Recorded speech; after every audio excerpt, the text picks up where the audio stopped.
Welcome back to Common Sense.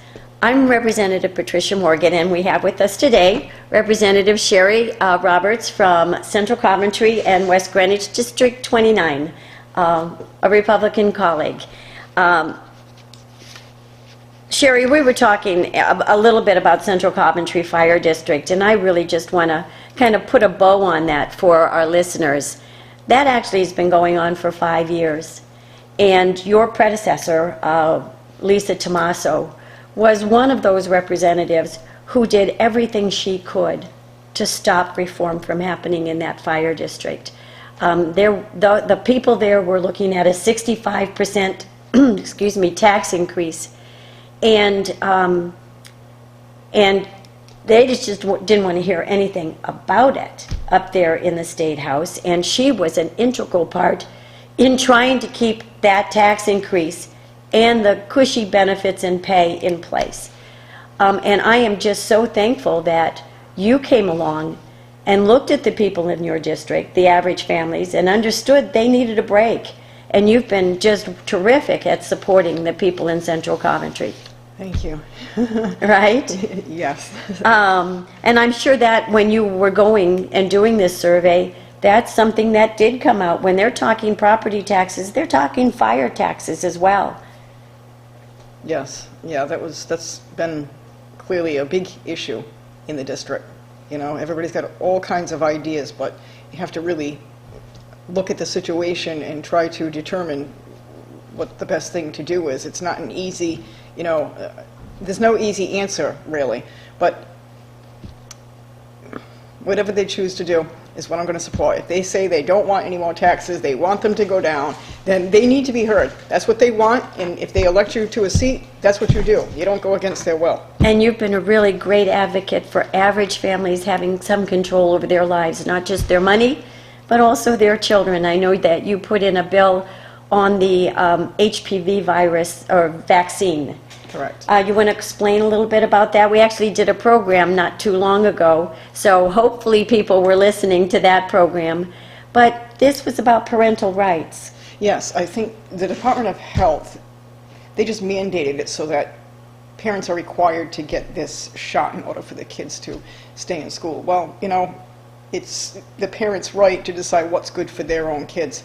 And I don't think it's right for government overreach like that to tell parents what their children should be getting for shots. I mean, this is not something that's contagious through the air. So, it's something that's transmitted sexually. But really, are our kids having sex in school because they shouldn't be? Hopefully not in the 5th grade. No, so this is ridiculous. And that piece of legislation that I submitted was for the purpose of letting the parents know that they have the option to opt out, and it promotes transparency and good communication. And right now, I don't see that the Department of Health is interested in any of that. So, I think nobody cares about their children more than the parents of that child. Yeah. Right? Mm-hmm. And if it's a good idea, and if it's going to help their child to be healthier, better prepared, they're going to do it. Well, of course. So if they're saying, we don't want to do this, there's probably a reason to be concerned. Yeah, and if the Department of Health doesn't agree, then convince them. Give them the data. Give them the information.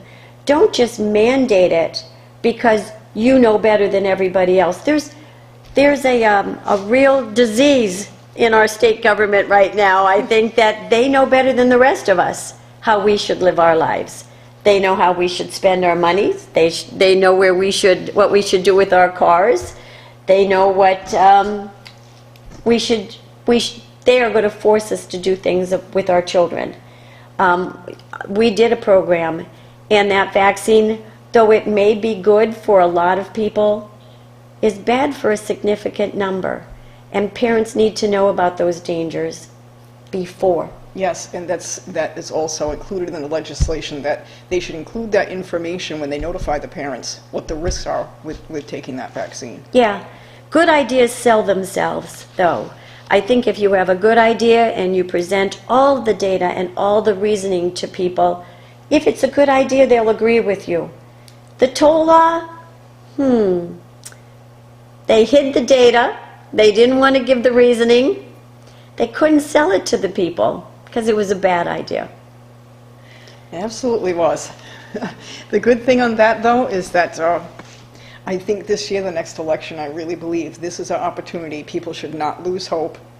I think a lot of people are discouraged because of all the things that are just pushed on us here in this state, but they should not be discouraged because this is the election year. I believe there are so many people upset with the tolls, numerous other things. Just the direction our government is taking, but Yes. tolls was kind of that boil Yes. that was popped or lanced, right? Yes. It just was ugly.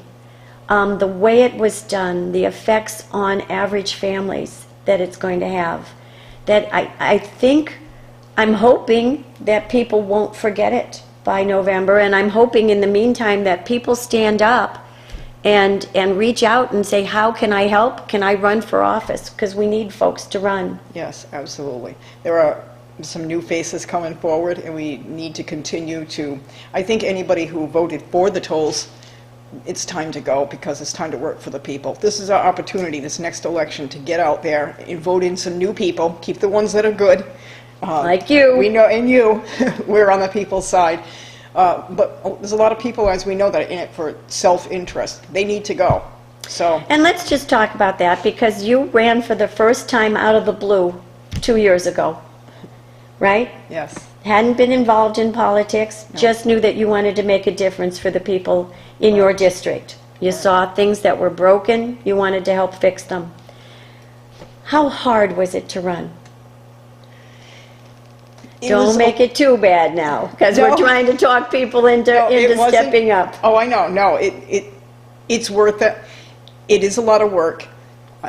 So, you know, it's fun, though. I have to say, it's well worth the work. Well worth it. And to have the opportunity, I think, when people put their confidence in you, it feels really good. And, of course, you know, the whole idea that you could make a change really is possible, but not without people coming forward and being willing to step up to the plate, because we really can make change. It's there. The opportunity is there. It's wide open. Anybody can run. So Anybody can run. And I know that you had an opponent against it. It was Lisa Tomaso. She was a favorite of the speaker, so you had a tough race. And despite that, despite the money and the mailings and all that, you prevailed.